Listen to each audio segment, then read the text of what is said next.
Sir చాలా మంది students competitive ఎగ్జామ్‌కి ప్రిపేర్ అయ్యేవాళ్ళు. ఈసారి ఎలా అయినా నేను కాంపిటేటివ్ ఎగ్జామ్‌ని క్రాక్ చేయాలి అనుకునే వాళ్ళకి టైమ్ టేబుల్ అన్నది చాలా ఇంపార్టెంట్ అని చెప్తూ ఉంటారు. అలాంటి వాళ్ళు ఎవరైనా కూడా day wise, week wise, month వైస్‌ని ఎలా ప్రిపేర్ చేసుకోవాలి సార్? కాంపిటేటివ్ ఎగ్జామ్ ప్రిపరేషన్‌లో 2 రకాలు ఉంటాయండి. ఫస్ట్ సబ్జెక్ట్ కవర్ చేయటం. ఆ ఫేజ్‌లో టైమ్ టేబుల్ ఒకలా ఉండాలి. హ్మ్. వన్స్ సబ్జెక్ట్ మొత్తం కవర్ చేసిన తర్వాత ప్రాక్టీస్ ఫేజ్ ఉంటుంది. ఆ ప్రాక్టీస్ ఫేజ్‌లో షెడ్యూల్ ఇంకొకలాగా ఉండాలి. ఓకే. హుహు. 2 ఆర్ డిఫరెంట్. ఫస్ట్ నేను రాయాలి అని అనుకునే ఎగ్జామ్‌కి ఉన్నటువంటి సబ్జెక్టులు ఏమేమి ఉన్నాయి. ప్రతి సబ్జెక్ట్‌లో ఉండే టాపిక్‌లు ఏమేమి ఉన్నాయి. హ్మ్. ఒక్కొక్క టాపిక్‌ని తీసుకొని కవర్ చేసుకుంటూ వెళ్ళాలి. మీరు టాపిక్‌ని కవర్ చేసేటప్పుడు మేము సజెస్ట్ చేసేది 1-4-7 రూల్. ఏంటి సార్ ఇది? ఫస్ట్ ఇవాళ మొదలుపెట్టాం. ఇవాళ నేను పర్సెంటేజెస్ అనే చాప్టర్ మొత్తం కంప్లీట్ చేశాను. హ్మ్. రేపు ఇంకొక చాప్టర్ చదువుతాను. Second day. మూడో రోజు ఇంకొక చాప్టర్ చదువుతాను. బట్ ఫోర్త్ డే నేను ఫస్ట్ డే చదివినటువంటి పర్సెంటేజ్ యొక్క రివిజన్ ఫోర్త్ డే చేస్తాను. హుహు. అగైన్ మళ్ళీ సెవెంత్ డే పర్సెంటేజ్ యొక్క రివిజన్ చేయాలి. సో 1-4-7 రూల్ ఇది. ఓకే. అంటే 3 టైమ్స్ 7 డేస్‌లో చేసేయాలి. హ్మ్. హ్మ్. ఇలా చేస్తే గనక మీకు బాగా గుర్తుండిపోతది. 1-4-7 rule it is theoretically and practically proven program ఇది. 1-4-7 రూల్ అనేది. హ్మ్. ఫస్ట్ డే చదువుతాము. మళ్ళీ ఫోర్త్ డే రివిజన్ చేయాలి. మళ్ళీ సెవెంత్ డే రివిజన్ రివిజన్ చేయాలి. చేయాలి. ఈ fourth day, seventh day revision అప్పుడు ప్రతిసారి కూడా మీరు మీ హ్యాండ్ రిటన్ పాయింట్స్ అనేవి నో. ఇంపార్టెంట్ పాయింట్స్ అనేది నోట్ చేసుకోవాలి. So keep 1 book for quantitative aptitude. హ్మ్. ఒక చాప్టర్ రాసుకున్నాం పర్సెంటేజెస్. మీరు సోర్స్ ఎక్కడైనా తీసుకోండి. ఒక ఎక్స్పర్ట్ దగ్గరికి వచ్చి చదువుకున్నారు, లేదా మీరు ఆన్లైన్‌లో చదువుతున్నారు, లేదా పీడిఎఫ్స్ చదువుతున్నారు, యూట్యూబ్‌లో చూస్తున్నారు. Whatever it is your preparation. ఒక చాప్టర్ అయిపోయింది అని అన్న తర్వాత ఆ చాప్టర్‌కి సంబంధించి మీకేమర్థమైందో మీరు చేత్తో రాయాలి. మీ చేత్తోనే రాయాలి. అందులో ఉన్నటువంటి ఇంపార్టెంట్ ఫార్ములాస్ ఏంటో రాయాలి. హ్మ్. ఇలా సబ్జెక్ట్ అంతా కవర్ చేసుకుంటూ వెళ్ళాలి 1-4-7 రూల్ తోటి. It takes 4-6 months time. దీనికి 4-6 మంత్స్ టైం పడుతుంది. హ్మ్. దీనిలో వీక్లీ షెడ్యూల్ అనేది ఇంపార్టెంట్. ఈ week schedule Monday to Saturday. హ్మ్. సండే వదిలేద్దాం మన పర్సనల్ పనులన్నీ చేసుకోవటానికి. Monday to Saturday practically possible time table వేయాలి. ఓకే. Practically possible. ఎలా అంటే కొంచెం ఇప్పుడు ఫర్ ఎగ్జాంపుల్ నేను నైట్ 10:00 కల్లా పడుకుంటానండి. హ్మ్.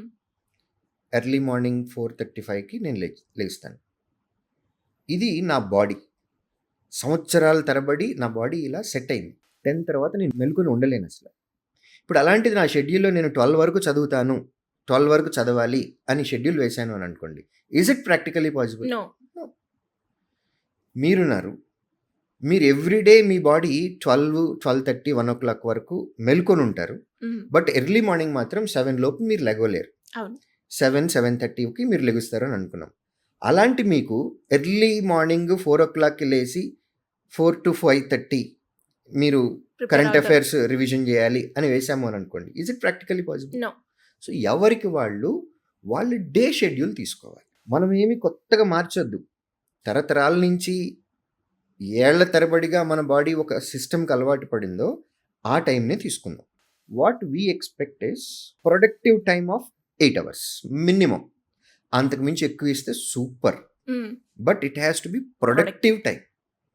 మీరు మార్నింగ్ ఏ టైంకి లేస్తారు? లేచిన తర్వాత ఒక హాఫ్ అన్ అవర్ వదిలేద్దాం. ఫర్ ఎగ్జాంపుల్ 6కి లేస్తున్నారు అని అనుకోండి. హ్మ్. 6:30 వరకు వదిలేద్దాం. మన రెగ్యులర్ పనులు ఉంటాయి. యాక్టివిటీస్. హ్మ్. 6:30 నుంచి 7:30 వరకు ఏం చదవాలి? 6:30 to 7:30 1 అవర్ టైం ఇచ్చినప్పుడు 1 అవర్‌లో నేను 2 చాప్టర్లు కవర్ చేయాలి అని రాసుకున్నానని అనుకోండి. ప్రాక్టికల్లీ పాసిబుల్ కాదు. సో నేను అన్నది అది. ప్రాక్టికల్లీ పాసిబుల్ షెడ్యూల్ వేయాలి. యెస్.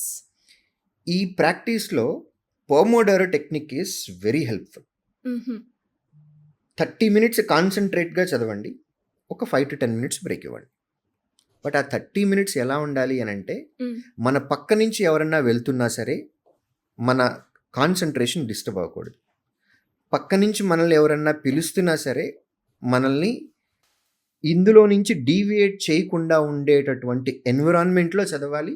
అంత కాన్సన్ట్రేషన్ తోటి ఫోకస్డ్గా చదవాలి. కరెక్ట్గా 30 మినిట్స్ చదవండి. మీ బుర్ర హీట్ ఎక్కిపోతుంది. తర్వాత ఒక 5 to 10 మినిట్స్ బ్రేక్ తీసుకోండి. ఇలా ప్రాక్టికల్గా పాసిబుల్ అయ్యేటటువంటి షెడ్యూల్ వేసుకొని 147 రూల్ తోటి మీరు ఫస్ట్ ప్రిపరేషన్ని కంటిన్యూ చేసేసి మండే టు సాటర్డే షెడ్యూల్ వేసుకొని, బట్ ఎవ్రీడే పడుకునే ముందు మీ డే షెడ్యూల్ మీరు ఏదైతే వేసుకున్నారో అవన్నీ కంప్లీట్ చేశారా లేదా అనేది చూసుకోవాలి. ఇందులో ఏదైనా మిస్ అయింది అని అంటే అది రెడ్ మార్క్ హైలైటర్ తోటి మార్క్ చేసి పెట్టుకోవాలి. మండే టు సాటర్డే మనం ఏదైతే వేసుకున్న షెడ్యూల్ ఉందో అందులో మార్క్ చేసినాయి, హైలైటర్ తోటి మార్క్ చేసినాయి, ఏవేవైతే చేయలేదో అవన్నీ సండే చేయాలి. అయినా అవ్వకపోతే నెక్స్ట్ వీక్ షెడ్యూల్ వేసేటప్పుడు ఫస్ట్ ఇవి వేసి తర్వాత చేయాలి. బట్ ఎవ్రీ డే పడుకునే ముందు మాత్రం మనం ఆ డేలో మనం వేసుకున్నటువంటి షెడ్యూల్ కంప్లీట్ చేసే పడుకునేలాగా ఉండాలి, ఒక సాటిస్ఫాక్షన్ తోటి. ఏదైనా మిస్ అయింది అని అంటే అది కంప్లీట్ చేసి పడుకోవడానికి ట్రై చేయాలి. ఇది ప్రిపరేషన్ టైంలో. ప్రాక్టీస్ టైంలో అగైన్ మండే టు ఫ్రైడేనే, బట్ ప్రతిరోజు మెజారిటీ ఆఫ్ టైం 8 అవర్స్ నేను అన్నాను ప్రొడక్టివ్ టైం. అందులో ఒక 4 అవర్స్ ప్రాక్టీస్కి ఇవ్వాలి. మిగిలిన 4 అవర్స్ మన మిస్టేక్స్ని కరెక్ట్ చేసుకోవటానికి మనం అవకాశం ఇవ్వాలి. మిస్టేక్స్ చాలా చేస్తాం, నేను కూడా చాలా ఎంకరేజ్ చేస్తాను. Do as many mistakes as you can do, but do it in classroom. Otherwise ఇవే మిస్టేక్స్ నువ్వు ఎగ్జామ్ హాల్లో చేస్తావు, పెనాల్టీ చాలా కాస్ట్లీ ఉంటుంది. Do as many mistakes as you can do. ప్రిపరేషన్లో కనుక చేసాము అని అనుకోండి, దాన్ని రెక్టిఫై చేసుకోవాలి. ఆ రెక్టిఫికేషన్కి మిగిలిన 4 గంటల time. At the same time constant revision. ఒక బుక్ పెట్టుకొని మనం ఫ్రీక్వెంట్గా తప్పులు చేస్తున్నవి ఏవైతే ఉంటాయో అవన్నీ ఒక బుక్లో నోట్ చేసుకోమంటాను. All subjects.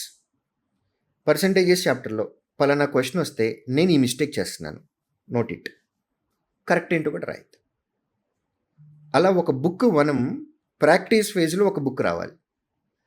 ఆ బుక్ ఎగ్జామినేషన్కి ఒక 1 వీక్ ముందు ఆ బుక్ చదువుతూ ఉంటే ఆ బుక్లో ఏమున్నాయండి?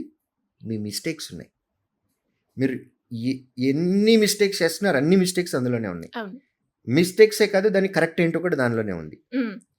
మీరు ఫైనల్ ఎగ్జామ్కి ముందు ఒక 1 వీక్ ముందు ఈ బుక్ తీసి ఒక 2 టైమ్స్ రివిజన్ చేయండి. సో మీరు చేసే మిస్టేక్స్ ఏంటో మీకు తెలుసు, దానికి కరెక్ట్ ఆన్సర్ ఏంటో మీకు తెలుసు. ఎగ్జామ్కి ముందు కనుక అది రివిజన్కి చేసినట్లయితే మీకు ఫైనల్ ఎగ్జామ్లో బాగా హెల్ప్ అవుతుంది. Great sir. అండ్ చాలా క్లారిటీ అయితే వస్తుంది ఎవరైతే ఈ వీడియో చూస్తారో. And especially time table prepare చేసుకోవాలి అన్నది కూడా చాలామంది స్టూడెంట్స్లో ఉన్నది పెద్ద క్వశ్చన్. అంటే ఇప్పుడు నాకు రాంది నేను ఫస్ట్ స్టార్ట్ చేయాలా, లేదంటే వచ్చింది చదివేసి రాని దానికి వెళ్ళాలా అనేది. ఇప్పుడు మీరు ఏదైతే చెప్పారో ఈ రకంగా కనుక స్టూడెంట్ మిస్ అయిన చాప్టర్స్ అయినా, లేదు అంటే ఏ రకంగా ప్రిపేర్ అవ్వాలి, ఎంత గ్యాప్కి మనము బ్రేక్ తీసుకుంటే బాగుంటుంది అన్నది కూడా చాలా హెల్ప్ అవుతుంది. Great information sir. ఇంకెవరికైనా కూడా ఎలాంటి డౌట్స్ ఉన్నా కూడా మిమ్మల్ని అప్రోచ్ అవ్వాలి అంటే ఎలా ఉంటుందంటారు?